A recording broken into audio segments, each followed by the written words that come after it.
have. You don't want to be too aggressive, but you don't want to be too passive as well. Yes, I think true. so. Yeah. You don't have to be too passive. You need to have balls in this Yeah. industry. Yeah. You know? So what's your name? Joshua. Joshua. Nice. And what is it you do? So I work currently. I'm working as a door supervisor. Okay. And how long have you been doing that? Roughly 2 years now. 2 years. Nice. That's a long time. How are you finding it? Like, how are you enjoying the work? Oh, it's alright. Meet a lot of different people from all walks of life.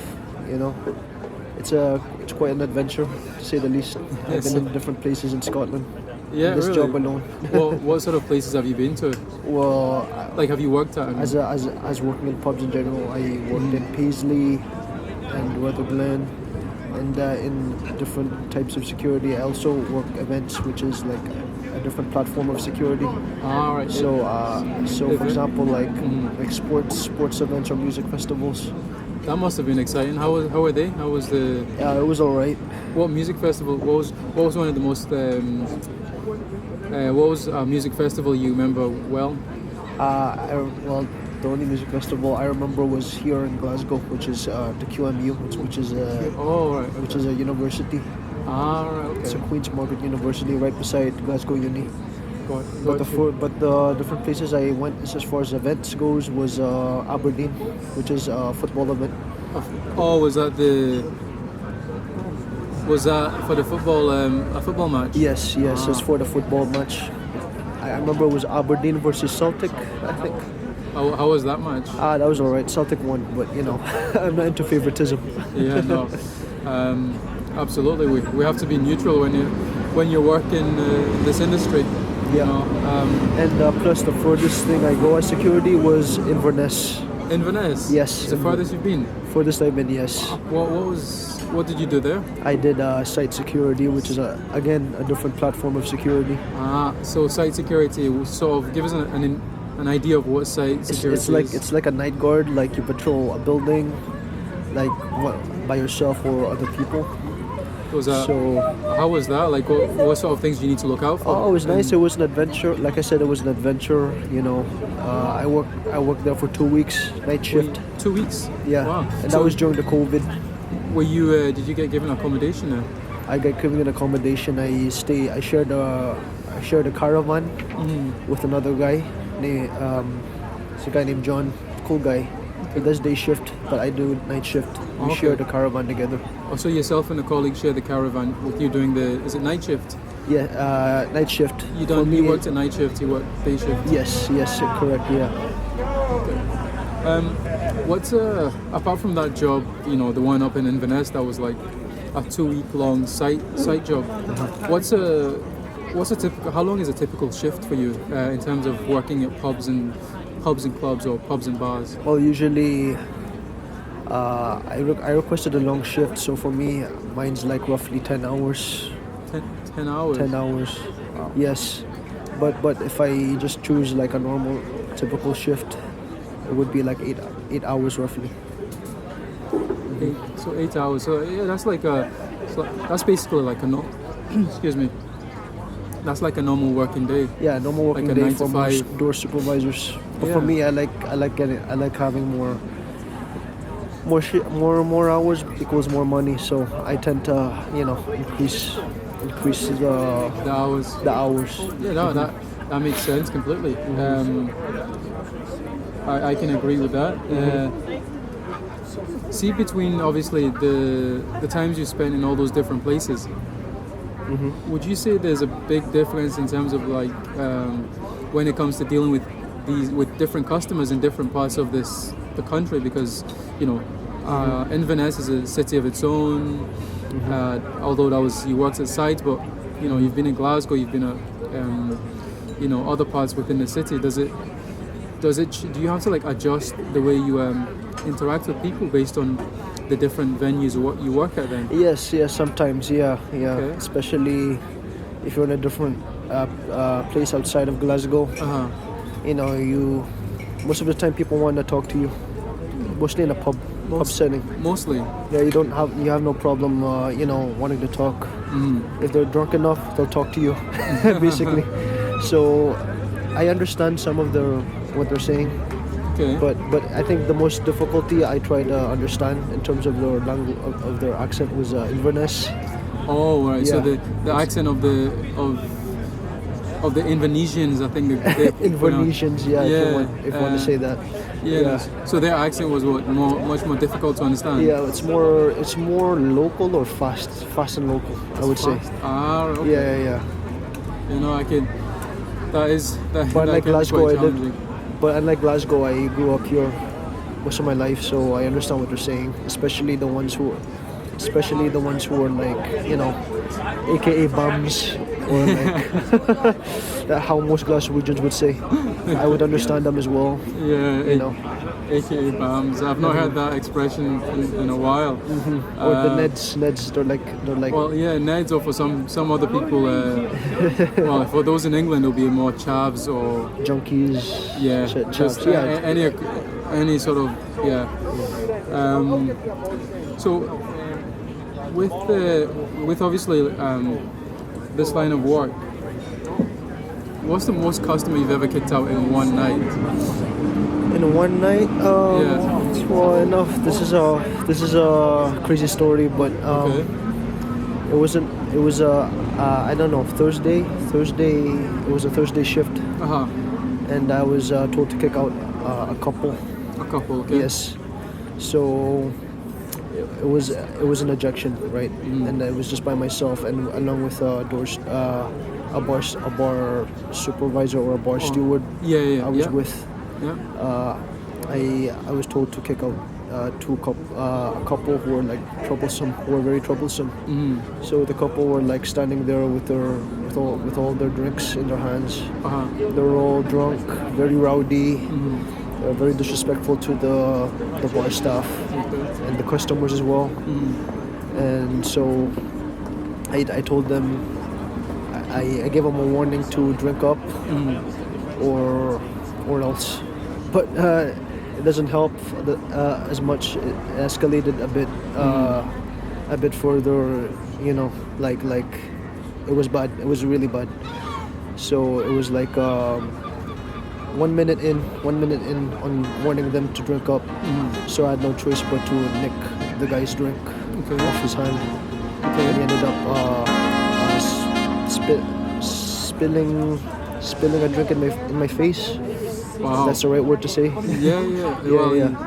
He threw the drink in. Yeah, he in threw your the face. drink in my face. Yeah, he threw the drink in my face, like a glass of wine in my face.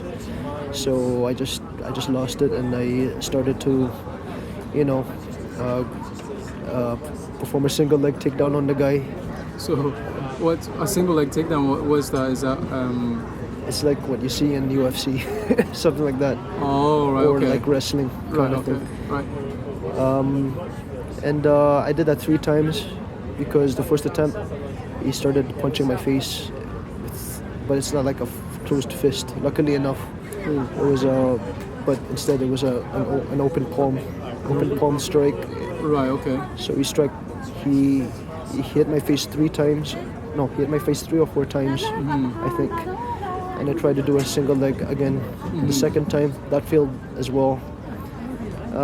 But eventually, when I do the 3rd time, I managed to put him down on the ground, and the fight was over. Wow. And that lady with her just cut the fight, and she de-escalated the situation, and so they both left. And plus, a woman was a jerk as well. So Oh, so when that happened, she started she was concerned all of a sudden. So oh, right. yeah, that was the warning I gave them. But it was bad, and it was sloppy because I should have had another steward with me, like another door steward with me. Would it have been easier to have had a second door steward with Yes, you yes, it's to easier. perform the ejection? Yes, because there were 2 of us at the back then, and also I have to control my my behavior, my aggression, because what I did wasn't good in terms of customer service. It's not good for customer service, in my opinion. Well, absolutely. Yeah. That is very interesting now, because I spoke about earlier how how the importance of having the importance of having two colleagues when performing an ejection, because it's easier to be able to at least sort of guide the customer out without needing to reach to a great, to escalate the situation in order to obviously get them out the venue, because when it's just on your own, it's a lot more Difficult. yeah, it's a lot more difficult, because you just don't know if whilst you're paying attention to like either one of the two customers, or you're paying attention to like one area, someone might attack or do something, possibly attack from another angle, Plus the guy was taller than me. was much, so he's Yeah, tall. it was a bit. He's not super tall, but he's like 6 foot. Okay. 6 foot something. 6'1" or near 6 foot. Wow. And it was, like I said, it was bad and stupid of me to do that. And I don't want to brag. It's just a lesson for me to not do that again, because I might face another guy who's more stronger and more, aggressive. I mean, knock on wood, it might happen. Yeah. But like I said, knock on wood just to make sure. Exactly. That's why it's important to have a strong team in this venue. So I agree with that actually. I agree with having a good team that you can rely on. Yeah, having a good sort of strong and smart team. yes. That's it. Yeah, because you do need guys who are able to like, firstly open a line of communication with the verbal communication with the customer, and then obviously make them aware that without following that first point of contact where you're communicating verbally with them, if they refuse to respond with that method, the next stage would be to physically remove them, physically eject them. That's why with a good team you can balance it out. You can have the guys who you can send in first to say, listen, we've given you a warning, just do yourself a favor type thing, just make your way out, and then then we'll otherwise we'll send Big Josh out to get you. Big Josh and the rest of the boys to get you, to get you out. Exactly. But it's not just like one or two people. You can have the whole team as well. You can have of four course. team with you. Yeah, absolutely. But I'm just saying, like, you need, like, say in a team of 4, you send like one guy to go and talk, 2 guys to go and talk to the customer to say, listen, you've had too much. You're being disruptive. You're annoying the other customers, and you're potentially going to harm yourself or damage the venue's property. And that's a you never want that. When we're doing what we do, you don't want the customer to obviously hurt themselves, nor do you want the customer to break a venue's chair or table, right? Yeah. That's what I'm saying. Like with that, in doing so, you get the customer. You send like 2 guys to say, look, it's time to go. Talk to them as best as you can. Give them fair warning, like it's time to go. Could you walk yourself out? If they refuse, that's when you say, look, well, call the other 2 members over, and then the 4 of you can physically eject him and just either you're creating like a barrier around him so he doesn't have anywhere to go besides out the door, or because otherwise they would end up just sitting there the whole time. That's what I mean in terms of Exactly. But you also need to have a sufficient team as well, because I got another story. Okay. Yeah. Say the one instance we were made to eject 2 guys from the venue, and I was calling in 3 stewards to make up 4 of us. Yes. In order to eject the 2 of them. Okay. So, like the one I said, like before, they go on, they all blab and all argue for like 2 minutes straight, and I had no choice but to eject them physically. So 2 of us had to eject the first guy, and the other 2 of my colleagues had to eject the second guy. Okay. So while we're heading downstairs, the side door, the venue has a side door that has a stairwell. So you take the first guy Yeah. down the stairs safely. Yeah. Yeah. But the two guys behind me, one of my stewards started pushing the guy off the stairs, Oh. off before a flight of stairs, on top of the flight of stairs, and he bounced his body in the front door of the side door, and then he landed on the ground. It was really bad. I didn't see it in person, but the bar staff wanted me to see the footage of what happened. Right. Because the footage captured of what my colleague did to the customer. Wow. And it was really bad. And my colleague ended up in court for that. And I heard that he's gonna lose his badge for it. And stuff like that. We need to make sure we have a sufficient team. And me myself, I also have to be sufficient, but not aggressive. Yeah. Because I get told to one of my colleagues to not be aggressive all the time. Don't be a hothead. I mean, my dad told me that as well. Just don't be a hothead. Don't be a hero. You know, you don't live in an action movie. You live in real life. You know what I'm saying? It's not good customer service. That's what I. Absolutely. Yeah, I just wanted to get that address as well. Yeah. I was gonna ask as well. In the whole time you've been working in the industry. Yeah. You've said you've been doing it for what, about a couple of years now. Couple of years, 2 years. So, what are some of the key lessons you've learned? Like, if you were to look back and since you started up until this point now, what would you say would be your top 5 lessons you've learned? Like, or just give me Top 5? Oh yeah, just give me a list of some of the key lessons you've learned since being in this job. It's a good question. I think the first one would be, obviously, don't be aggressive. Don't be aggressive.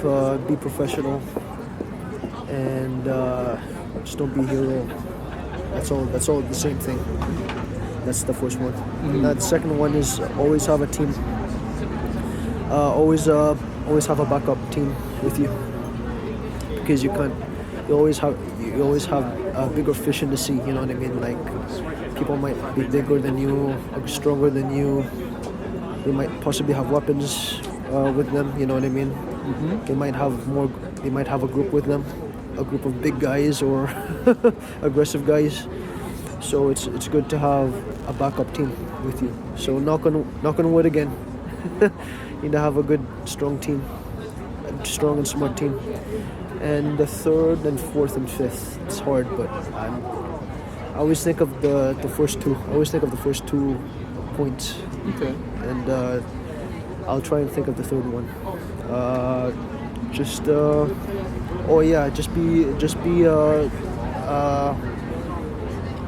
Just have hygiene as well. Hygiene's important. Good hygiene. Good hygiene as well. Yeah. You don't want to smell.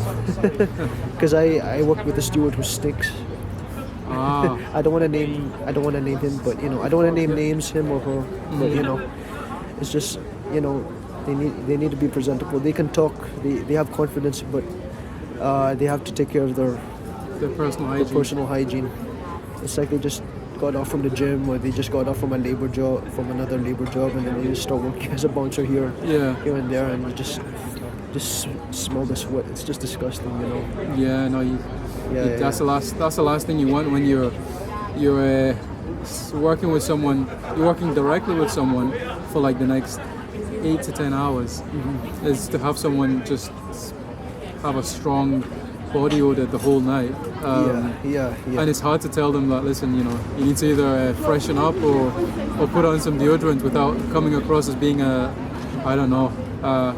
if you're being being rude to them or being a dick. Yes. Yeah, that's a good one. That's a good lesson. And the fourth, what are you gonna go to say? No, that's it. The fourth one.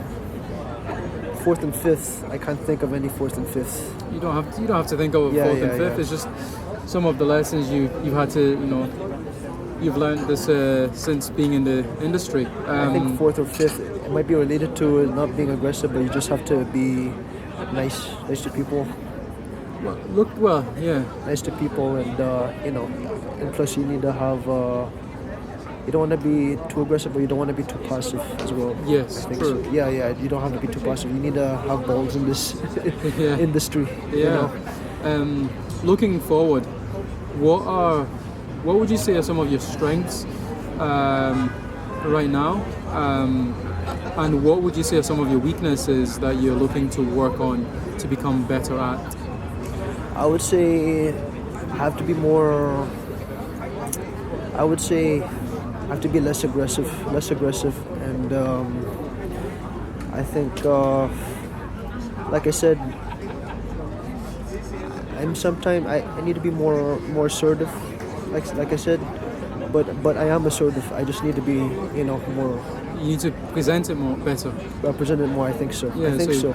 So you need to present your assertiveness a lot better. Like helping out people. You know what I mean? If my team members like in trouble, if like there's like a fight going on, or my team members like in trouble, you have to step up and help them, because you're like a new steward. I see new stewards. You saw other stewards like were caught in trouble, and they never do anything about it. They just stand there doing nothing. That's how like most newcomers here are working in the doors, or aka bouncer, which is a word I don't like. Bouncer. I agree with that. I don't like that word either. Yeah. I would say door supervisor. Yeah. It's a professional word. Yes, absolutely. It's just like you just have to grow a pair of balls and stand up and do something. Yes, And protect your team member. 100% agree. 100%. And what would you say your strengths are? I think my strength is, being confident and all that, and my strength is being consistent in this job. That's a good strength. Yes. And teamwork. Teamwork. Yeah, that's my strength, because if it's just by myself, I just like there's shifts like that called one-man doors, and they exist. Yeah. No. I work there. I worked in shifts like that, but it depends on what pubs you work in. So I used to work in a one-man door, which is kind of rough. It's kind of rough, but that was like outside of Glasgow. That was Rutherglen. That was the rough part I've done in one-man doors. Oh, so that was a one-man door you worked at. Yeah, and I don't do that again, because that's not my strength. At least it's good to know what your strengths are and what aren't. And Because I'm not the strongest, nor the biggest. So true, but you don't. As you're finding out, you don't really need that. A lot of that. you don't need that. None None of that. You don't have to be the stereotypical big bouncer guy. Yeah, you know what I big mean? aggressive. Being too forceful or whatever. Too forceful. Yeah. All you have to do is have that authoritative aura about yourself. Yeah. Instead of imposing. Yes, exactly. So You know what I mean? not to impose yourself on the customers. But yeah. I still have to work on that as well, because I tend to be a bit aggressive sometimes. But that's a thing I have to work on. Like I said, like the last question, my strength is being consistent. Yes. And confident in terms of talking.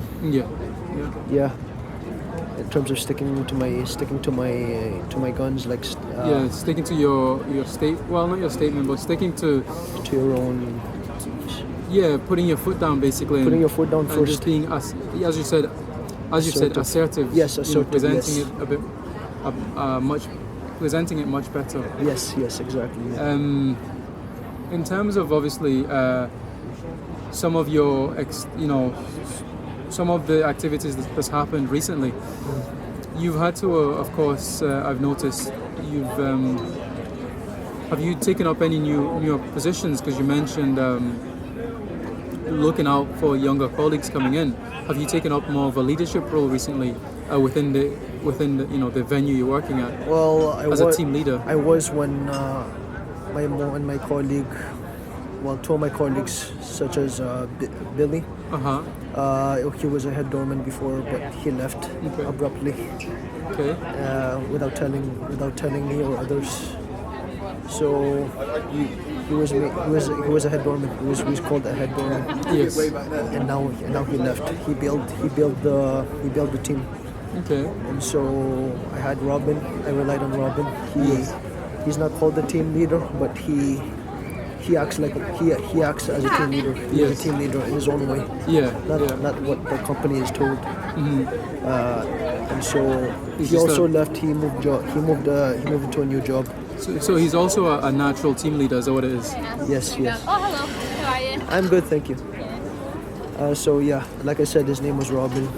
He now moved into a new job Yeah. as a police officer. And so after that, it's just me. It's just me that's left. And that was like the last couple of months. I was the leader in a way, because we constantly get new staff in terms of door stewards, Yeah. and they all relied on me. And so I did most of my leadership skills during the course of the football days, like weeks or months maybe. No, like a couple of weeks it was the football day, Yeah. and I was made to do all the breaks. I was managing the breaks and all that. I was made to do what roles are they gonna do in terms of the front door, side door, or patrolling the venue. I did that, but now there was a new steward that's assigned. I was appointed as a head doorman. Yes. Oh, okay. And so I'm not a team leader, but I'm kind of the second in command type. Oh, but you did I'm spend... the most experienced. Yeah. So you did spend some time working as a head doorman then. Yes. And yes. how did you find the experience? It was a bit. It was good. You want the nap? Oh, shit. Oh, there's a mic. Sorry. No, I didn't even look to see where there was. I just seen the napkin in there. Like, undercover. Yeah, like I said, there was a. Like I said, I wasn't told that I was a head doorman. I acted like the head doorman. Yeah. But currently there's someone else who's now the head doorman. So, But by our company, right. Okay. our security company. Yeah, so, no, but I mean, in terms of the time you spent as a head doorman, what things did you learn in that time in terms of like, dealing within a team, like working with, with the team and organizing, Sorry, I didn't catch that question. Yeah, I know, I understand what you mean. Oh yeah, back to that question. Yes, it was stressful, but at the same time, it's a good character growth. It's good character growth. So what things did you least expect when obviously before taking care of the role? What type of responsibilities did you have to take on when you were? I guess you weren't given the position, but you were, because of your because you were much more experienced, especially within the building. What sort of roles and responsibilities did they give you at that point to assign to like the newer staff members? Well, you just have to keep them in check, and make sure that you have to deal with their behavior sometimes, because I dealt with stewards who are very fussy. They're very fussy sometimes. Fussy in what way? In terms of That's interesting. In terms of needing a break, sometimes they complain. What time am I gonna have my break? What time am I gonna go home? You have to deal with people like that because we're not robots. We're people, and we have opinions. True. Yes. And sometimes these opinions will be frustrating to people, and it's up to you to calm them down, or it's just like, I don't want to say the word babysitting. It sounds derogatory, but I would say the right word I would say you have to give them an understanding. Mm-hmm. Yeah, they're smart people. They're hardworking. Yes, absolutely. Yes, but but they just complain. That's and that's about it. That's the only weakness. That's the only thing I don't expect. Yeah. Would you say the newer guys coming in? Would you say they have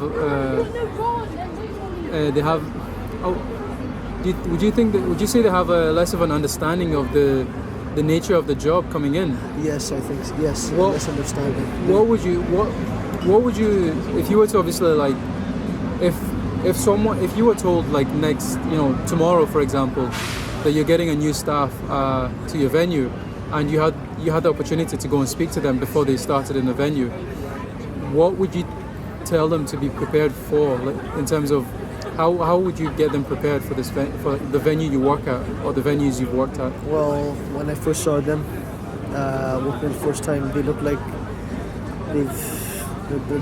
you can tell that they're new just by looking at them. Okay. They're just standing there, standing still. It's like they don't talk much. Okay. And I told them that you need to step up and don't be afraid to speak to people. That's it. Okay. Yeah. Yeah. And you have to get ready in order to eject someone.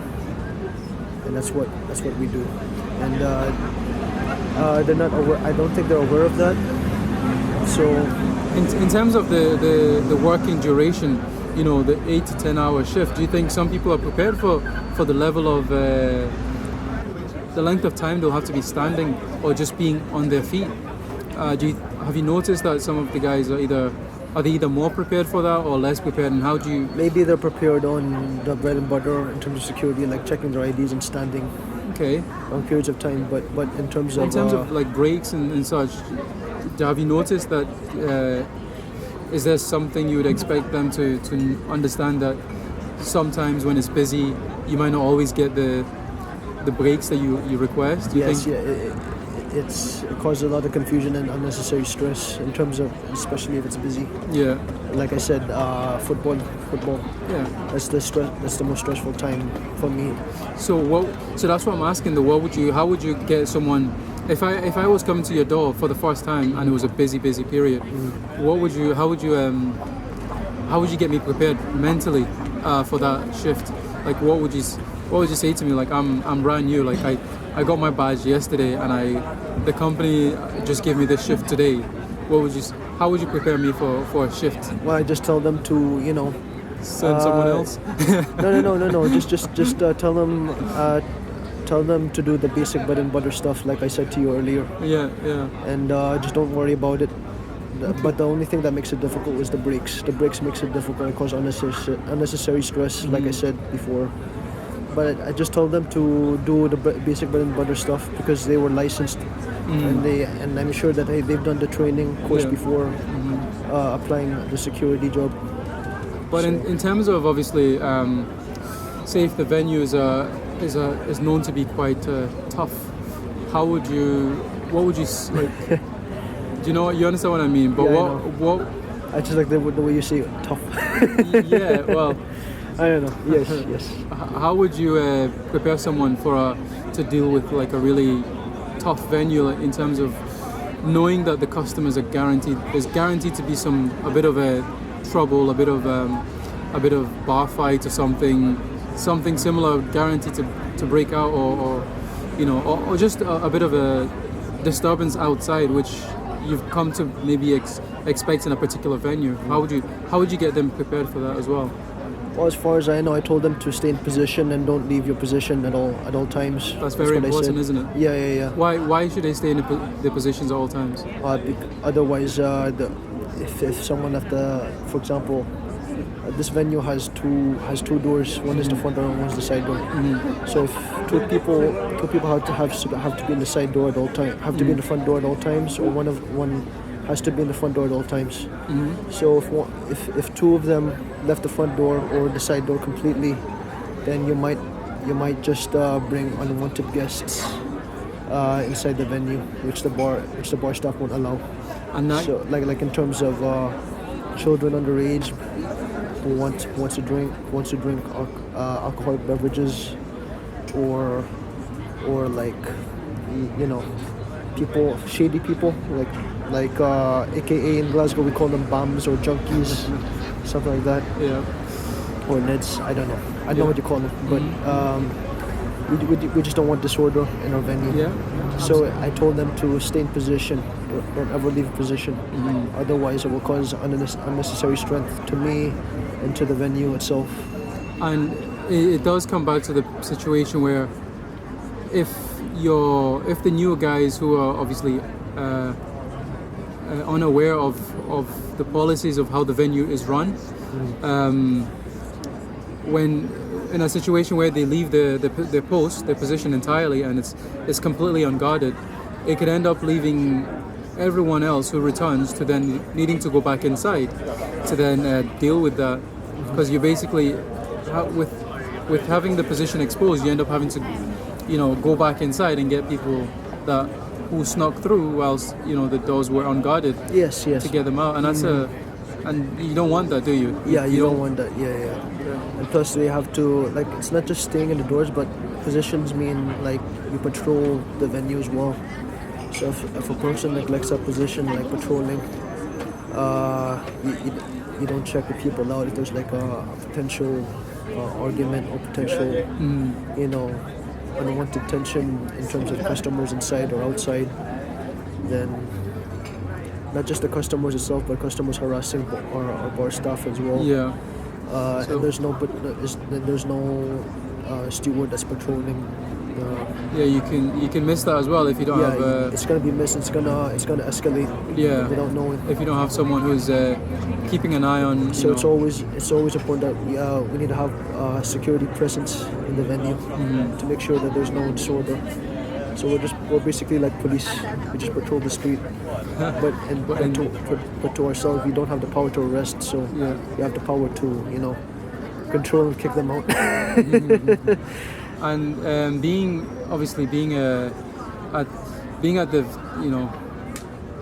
given the fact that obviously with being a new start, what usually the first things you say to them, like when you first meet them, what do you look for when you encounter like a completely new door supervisor? How do you? Well, I tell them about the rules here is by, just use the radio. Do you know how to use the radio, or do you know how to, are you good at handling? Are you good at talking through the radio? Are you good at like communication skills via radio? Yes. And make sure that there's like specific times in this venue. One is like there's certain times where kids are not allowed. Okay. So for example, 9 o'clock, that's when children are not allowed. All right. Like And then 9 in the evening. And I have to tell them that children are not allowed at 9 o'clock, and they have to make sure that they remember that. And same with 10 o'clock. Like this venue also has a beer garden, which is like an outdoor table. Outdoor table space. So I tell them that that place shuts at 10 o'clock. You have to make sure they remember that as well. Yeah.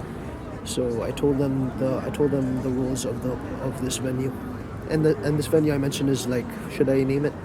Is it okay?